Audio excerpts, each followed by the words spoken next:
Iron Dome, le dôme de fer, c'est l'atout d'Israël pour se défendre contre les tirs de roquettes venus de la bande de Gaza.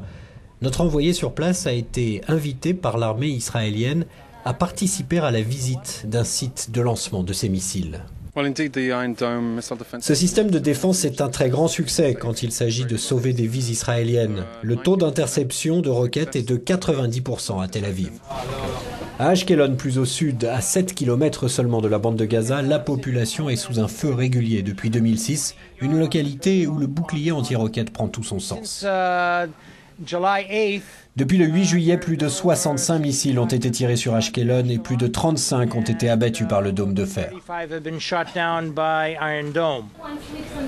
Mais ces statistiques n'empêchent pas les habitants d'Ashkelon de vivre dans un stress permanent.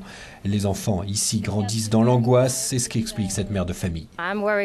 Je suis inquiète et j'ai peur, je veux que ça cesse le plus vite possible. C'est ça qu'on entend toute la journée. On ne sort même plus dans le jardin car ça prend trop de temps pour aller se mettre à l'abri. Les enfants sont stressés, alors on reste toute la journée à l'intérieur. Le gouvernement israélien veut montrer qu'il peut protéger ses citoyens des tirs du Hamas, que le pilonnage de Gaza n'a pourtant pas dissuadé. Nous avons nous-mêmes assisté à plusieurs reprises aujourd'hui à des attaques de roquettes sur la ville d'Ashkelon, déjouées par le dôme de fer. Une guerre d'usure que pourrait faire basculer une offensive terrestre sur Gaza.